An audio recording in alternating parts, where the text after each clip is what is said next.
Cibersexualidad. Disfruta con seguridad.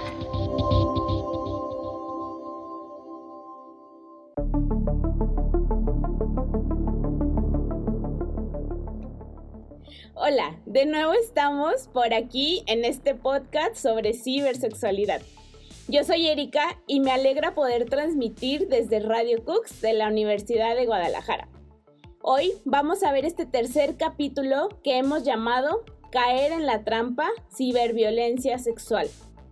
Hola, yo soy Natalia y como ya hemos visto en nuestros capítulos anteriores, practicar la cibersexualidad es nuestro derecho y si lo decidimos, es una forma de explorar nuestra sexualidad.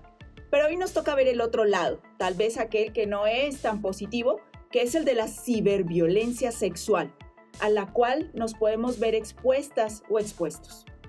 Hola, yo soy Cecilia y junto con mis compañeras, no dejes de escucharnos en este capítulo. Recuerda que este podcast, la cibersexualidad, se disfruta con seguridad. Comencemos. Pues bueno, primero a mí me gustaría comenzar a contarles qué es esto de la ciberviolencia sexual. Algunos ejemplos es que quizás alguna vez hemos conocido o incluso hemos sido víctimas de alguna persona que colgó los nudes en alguna red social. O quizás una persona que nos enseñó conversaciones con contenido sexual. O quizás alguna vez nos ha llegado alguna foto de los genitales de otra persona sin nosotros haberlo deseado. Todas estas formas son violencia sexual en el ciberespacio.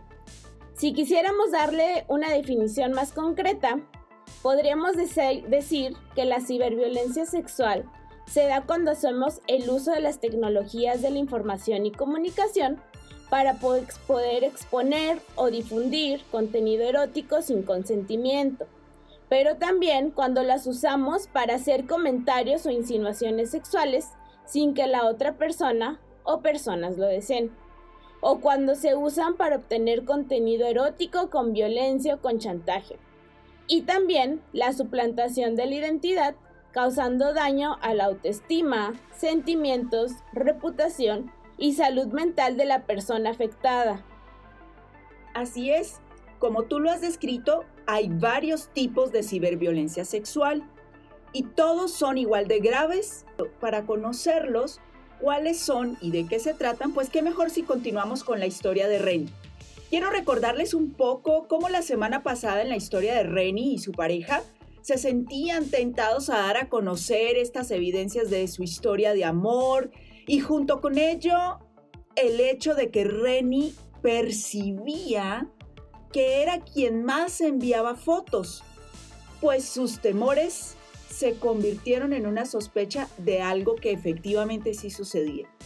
Pero Reni pensaba que estaba segura, pues había enviado sus imágenes y videos con esta herramienta de ver una sola vez en el mensaje a través de WhatsApp. Y sin embargo, pues estas imágenes ya habían sido descargadas por su pareja y por lo tanto ya estaban en el ciberespacio. De repente, Reni empezó a recibir mensajes por Facebook en el cual enviaron flashings de sus videos eróticos con frases sugerentes, insinuaciones, palabras ofensivas que la aterrorizaron terriblemente. Temblaba y totalmente en pánico comenzó a sentirse degradada, humillada por la forma en cómo ella había sido expuesta. Sin embargo, Reni había compartido solo con su pareja esas imágenes y videos. Lo sabía porque siempre le agregaba una marca personal que era muy especial. Era como un símbolo de amor y justo las vio en esos flashing. Reni, con mucho temor, tristeza y angustia, no sabía qué hacer. La situación era desoladora. Todo esto era algo muy íntimo que causaba vergüenza y no sabía qué hacer. Se sentía incapaz de contar lo que le estaba pasando. Entonces, decidió hacerle frente a su pareja y encontró una respuesta que la destruyó. Su pareja, burlándose de ella, le dijo que su material estaba difundido por diferentes perfiles que éste había creado y que era muy divertido poder demostrarle a sus seguidores lo que verdaderamente era, culpándola por mandar este tipo de contenido. Pero eso no fue todo. Además le dijo que si no accedía a enviarle más fotos y videos, iba a enviarle su información a toda su familia, amistades y contactos más cercanos. Reni quedó devastada. Su pareja pasó de ser su amor ideal a ser esa persona que le agredía. No quería Reni decirle a sus padres porque temía no ser escuchada, temía ser juzgada y además acusada. Después de esto, y con mucha vergüenza, decidió acercarse con su hermana, quien era 2 años mayor que ella y a quien le tenía mucha confianza. Su hermana, mostrando en todo momento su apoyo y comprensión, le dijo algo muy importante, que no era su culpa y que nadie podía violentar sus derechos. Bueno, y entonces Reni sufrió varios tipos de ciberviolencia sexual. ¿Cómo podríamos darnos cuenta? La ciberviolencia sexual puede ser una cadena de múltiples actos que se conectan entre sí y que tienen ciertos elementos en común, ¿no? Y esto nos lo ha enseñado también la Universidad de Ottawa en un reportaje donde nos explica, si nos vamos por ejemplo a la historia de Reni siempre se sintió en un lugar seguro. Y sin embargo, en el momento menos esperado apareció el ataque y sucedió de forma inesperada, sin darse cuenta cuándo y por dónde habían viajado sus fotos y videos a través del ciberespacio. Esta es la primera característica de la ciberviolencia sexual, que los ataques se pueden experimentar en cualquier momento, a cualquier hora del día, aun y cuando nos sintamos en un espacio seguro. Un segundo elemento es el engaño. Aquí la pareja de Reni actuó ofreciendo un falso amor romántico, ¿no? Que generó un entorno de confianza y que condujo a que ella le entregara fotos y videos que al final su pareja deseaba difundir a sus seguidores. Además de que, como lo cuenta la historia, utilizó perfiles falsos para su difusión y estos perfiles falsos implican que en realidad la pareja de Reni se mantuvo en el anonimato. Y entonces aquí es importantísimo darnos cuenta cómo es el perfil de la persona con quien estamos contactando al otro lado. ¿Tiene un nombre real? ¿Tiene una foto que le identifique? ¿O es solo un seudónimo o un avatar, ¿no? Que impide conocerlo realmente? ¿Logramos validar su información o no? Entonces, pues el engaño y también el anonimato son estrategias que utilizan los perpetradores de ciberviolencia sexual para llevar a cabo sus actos de violencia. Luego nosotros podríamos pensar en un tercer elemento que es la audiencia, ¿no? Aquí, en este caso, por ejemplo, la pareja de Reni claramente manifiesta su interés de satisfacer a sus seguidores. Y no solamente eso, ¿no? Sino encontrar nuevos seguidores. Esto quiere decir que hay un potencial importantísimo de personas que desean seguir este tipo de contenido. Y por último, pues como también en la historia de Reni, en el ciberespacio las personas se desinhiben con mayor facilidad y esto para un agresor o perpetrador de violencia que es una persona con poca o ninguna empatía hacia su víctima, pues le puede resultar mucho más fácil ocultar su verdadero propósito y ser cruel. Entonces, de aquí que siempre podamos reflexionar y sobre todo cuestionarnos sobre las intenciones más allá de lo visible que podrían tener las personas con quienes nos contactamos en el ciberespacio. Exactamente, Natalia, como bien mencionas, debemos de estar bien alertas, ¿no? En saber las intenciones de la otra persona. Con esto de la historia de Reni, pues podemos ver que todos estos elementos estuvieron presentes y que se pueden vivir más de un tipo de violencia al mismo tiempo. Entonces, aquí me surge una pregunta. ¿Es peligroso usar el ciberespacio? Esa es una muy buena pregunta, Ceci, porque Desde mi perspectiva, a mí me gustaría aclarar que el ciberespacio, las redes sociales, el internet, no son en sí mismos los causantes de la violencia. De hecho, son las herramientas a través de las cuales se pueden visibilizar formas de violencia que están presentes en nuestra vida cotidiana, en ese mundo offline, ¿no?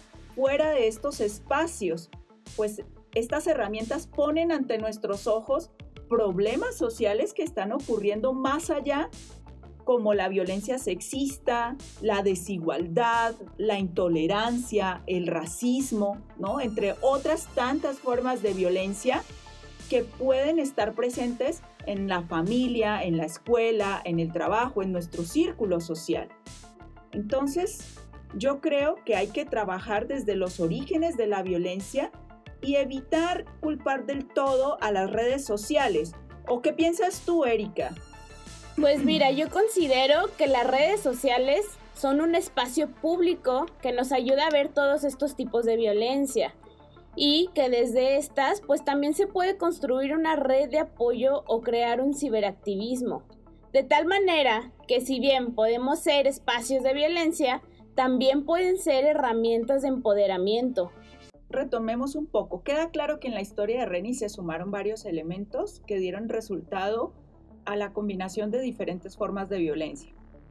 ¿Cuáles podríamos identificar de primera mano? Pues bueno, definitivamente yo creo que el primer tipo de ciberviolencia que vivió Reni fue la difusión de contenido íntimo sin consentimiento, que bueno, como su nombre lo dice, es que el material erótico que le hemos dado a la otra persona, en este caso la pareja de Reni, pues se compartió a terceras personas sin el consentimiento de Reni, rompiendo, pues por obvias razones, la intimidad y la privacidad. Reni también fue víctima de sextorsión. Este sería pues otro tipo de ciberviolencia y ocurre cuando se amenaza a la persona con publicar contenido erótico o información personal de carácter sexual. Y bueno, esto con la finalidad de la explotación o chantaje sexual.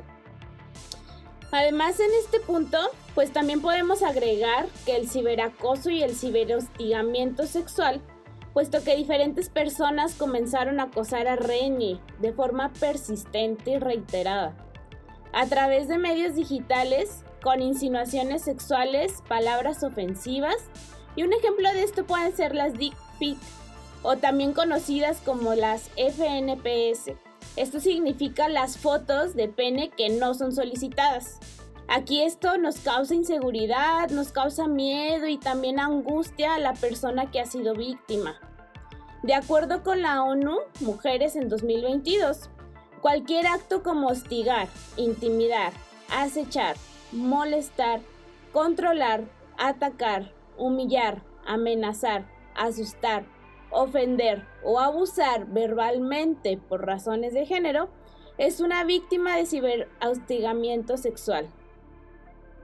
Y quisiera también enfatizar que el ciberacoso suele dirigirse con mayor frecuencia contra las mujeres y las niñas, y esto conlleva referirse a estereotipos de género negativos que son dañinos y además el uso del lenguaje obsceno de naturaleza sexual. Y este tipo de ataques puede ser individual o también puede darse de forma grupal, como si fuera un complot masivo en redes, coartando a la víctima el libre derecho al desarrollo de su sexualidad. Además, podríamos también decir que aquí se incluye algo que los demás podrían decir que no es un delito, y es incitar en línea a cometer violencia física y sexual contra la víctima, así como también los discursos de odio sexista, ¿no? Entonces eso es importante considerarlo dentro del ciberacoso sexual. Bueno, y este tipo de violencias generalmente vienen acompañadas de otro tipo de violencias. También debemos saber que grabar audio o video e incluso pues fotografías o elaborar mediante montajes imágenes de contenido sexual sin el consentimiento pues de la otra persona, también estamos hablando pues que está presente otro tipo de ciberviolencia sexual. Además, la violencia sexual digital no siempre se da entre las personas de la misma edad, sino que también puede ser entre personas adultas y una menor de edad. Todavía un poco más complejo este asunto, ¿no? Bueno, a esto se le conoce como grooming y se refiere al uso de redes sociales para que una persona adulta genere una conexión emocional con un menor de edad con fines de abuso o explotación sexual. Esto puede ir desde hablar de sexo y obtener contenido erótico hasta tener un encuentro sexual. Es importante decir que aunque la persona agresora no logre su objetivo, bueno, pues todos los actos encaminados a tratar de conseguirlo, pues se consideran grooming. Es muy preocupante cómo todas estas diferentes formas de ciberviolencia sexual están cada vez más presentes. InMujeres México en 2020, en un informe, evidenció que casi 1 de cada 4 personas mayores de 12 años han experimentado ciberacoso. El 53% de estas personas fueron mujeres jóvenes. De ellas, el 40% recibieron insinuaciones o propuestas sexuales y el 35% tuvieron contacto con identidades falsas. Y si recuerdan, pues este último es uno de los ingredientes que caracteriza la ciberviolencia sexual, como ya nos lo comentaba Nati. Adicionalmente, este informe nos dice que el 53% de los casos no se pudo identificar a la persona que fue la agresora. Y sumándole a toda esta situación, pues también la ONU Mujeres nos dice que se ha comprobado que también las redes de tratas de persona ahora tienen su modus operandi a través del internet, ¿no? Mediante el reclutamiento, la publicidad, venta y explotación de mujeres y niñas. Entonces tenemos que reconocer que la ciberviolencia sexual es un fenómeno que está presente en muchas formas y afecta de una manera muy profunda la vida de las personas que son víctimas de esta. Bueno, sí, y definitivamente a mí me gustaría destacar que esa violencia sexual que se genera en los medios digitales no solo afecta a la víctima en ese espacio, sino en todas las dimensiones de su vida. No solo tiene consecuencias psicológicas y daño emocional, sino que ocasiona daño físico y económico. Sin mencionar, claro, que tiene también un costo social para adolescentes y jóvenes, porque se perpetúa ese escenario de inseguridad, desigualdad e inequidad en el que se desarrolla. Bueno, y con todo esto que hemos visto, pues yo creo que es importante contarle a todos nuestros oyentes cuáles son las consecuencias de la ciberviolencia sexual para la persona. Bueno, y en ese punto te cuento que en 2017 la Sandía Digital y el colectivo Luchadoras mapearon a mujeres que habían sufrido algún tipo de violencia en línea y dentro de las consecuencias que señalaron las dividieron en 3 áreas: físicas, emocionales y otras, dando los siguientes resultados. Bueno, dentro de las consecuencias físicas estuvieron la sudoración, las náuseas, el dolor de cabeza, el dolor de espalda y la sensación como de vacío en el estómago, tensión, llanto y autolesiones. Y bueno, en consecuencias emocionales se encontraron estrés, angustia, enojo, depresión, miedo, confusión. Y en la categoría de otras se agruparon sentimientos como el miedo a salir, comenzaron a restringir su movilidad, abandonaron la tecnología, hubo autocensura y sensación de vigilancia constante. Además de que se dieron cuenta de que las consecuencias eran múltiples en cada una de las mujeres y se interrumpe no solo la vida cotidiana de forma muy grave, sino que afecta la construcción de la identidad sexual, como lo vimos pues en el primer capítulo, sino también el libre desarrollo de la personalidad y la sexualidad. Por eso es que yo considero que es importante que hablemos de estrategias que podrían ayudar a prevenir la ciberviolencia sexual, además de identificar los elementos que compartí al comienzo y los que vimos en el decálogo de sexting en nuestro capítulo anterior. ¿Qué más podría ser de utilidad y que esté bajo nuestro control? Pues yo creo que aquí entonces tenemos que empezar a hablar sobre el consentimiento sexual. ¿Qué es el consentimiento y por qué toma tanta relevancia a la hora de identificar la ciberviolencia sexual? Bueno, Erika, pues el consentimiento sexual es un acuerdo que existe entre las dos personas que van a estar involucradas en esta práctica de actividad sexual. Aquí es donde se generan límites y se clarifican aquellas cosas que pudieran o no estarlo. Bueno, un ejemplo de ello pues es que se puede acordar con la pareja que una vez que nos hemos enviado imágenes eróticas, inmediatamente las borremos y no se las enseñemos a nadie. Cuando los acuerdos a los que llegamos no se han cumplido, entonces ya estamos hablando de que existe violencia sexual. Y aquí también es importante mencionar que para el consentimiento sexual sea bien dado, pues se deben cumplir ciertas características, ¿no? Y la primera de ellas es que el consentimiento es algo entusiasta. ¿Eso qué quiere decir? Que las personas involucradas realmente desean participar en la actividad cibersexual. Es decir, existe un sí activo, sin inseguridad o preocupación. Si nosotros escuchamos un no, no lo sé, o hay un silencio prolongado o se está bajo el efecto de sustancias psicoactivas como drogas o alcohol, esto quiere decir que no tenemos el consentimiento de la persona.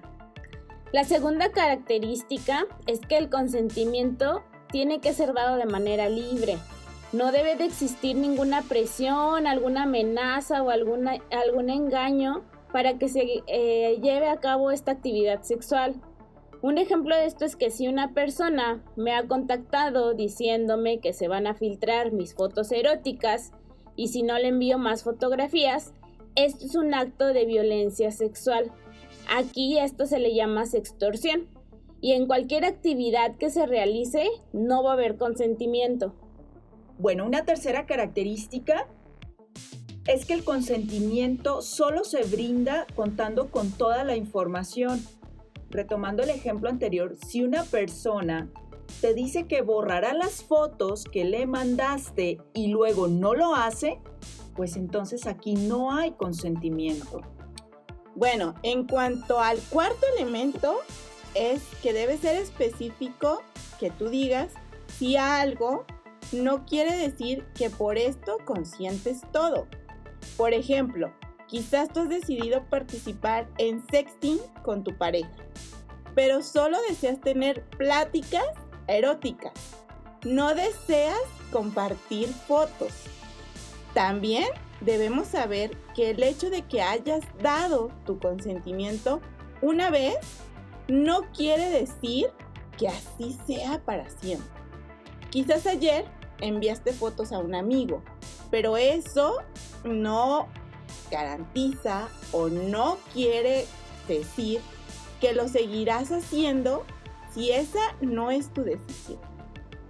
Y bueno, ya por último tenemos el quinto elemento, y esto nos habla que el consentimiento sexual es reversible. Es decir, que yo puedo retirar mi consentimiento en cualquier momento que yo lo decida. Por ejemplo, pues tal vez yo le dije a mi pareja que le iba a mandar fotografías desnuda. Incluso pues ya me he tomado esas fotos, ya he hecho pruebas y ya estoy así, ya puse todo el mensaje, ya puse mi foto y estoy a punto de enviárselas. Pero justo antes de darle clic en el botón de enviar, pues yo me arrepiento y digo, no, ya no deseo hacerlo. Eso también está bien y mi pareja o la persona a quien le iba a enviar este contenido tiene que aceptarlo, no tiene que insistir o intentar persuadirme. Así es, el consentimiento es sumamente importante porque todas las personas tenemos diferentes límites, ¿no? Cuando se habla de nuestra sexualidad, y además tenemos derecho a que estos se respeten. Es importante que nunca des por hecho que ya tienes el consentimiento, quizás porque piensas que es tu pareja o tu amistad, o porque ya en el pasado te había dado consentimiento. Esto no importa. Cada vez que se desea realizar alguna actividad dentro o fuera del ciberespacio, debemos tener el consentimiento de todas las personas involucradas. Y bueno, expertos nos dicen que el mundo fuera de línea y el mundo virtual no deben verse como espacios separados y que el ciberespacio es un lugar más donde convivimos, siendo tan real como lo que pasa en nuestro mundo offline. Y es que esto retoma relevancia cuando somos víctimas de una agresión. El impacto que tiene sobre la persona víctima pues es real, hiere, lastima y hace daño. Antes de irnos, también quisiera retomar una situación importante que ya vamos a ver en el siguiente capítulo, pero es esto como la hermana de Renny le hizo saber que ella no es culpable y que su expareja es quien había violado sus derechos, su confianza y su privacidad. Bueno, pues hemos llegado al final de este tercer capítulo en el cual vimos cuáles son los tipos de ciberviolencia sexual y las consecuencias que puede tener para nosotros. Pero lo más importante es que pudimos conocer acerca del consentimiento sexual, el cual siempre debe ser entusiasta, libre, debe ser informado y debe ser reversible. Y que solo tú tienes la decisión de darlo o no. Además de que todas las personas involucradas en este caso en la práctica cibersexual deben estar de acuerdo y cumplir con los límites establecidos. Bueno, llegamos al final de este capítulo. Esperemos que te haya gustado mucho y te invitamos pues a compartir este podcast con todas las personas que deseen saber del tema. Nosotras somos Erika, Natalia, Cecilia y nos despedimos recordándote que en este podcast la cibersexualidad se disfruta con seguridad. Hasta luego.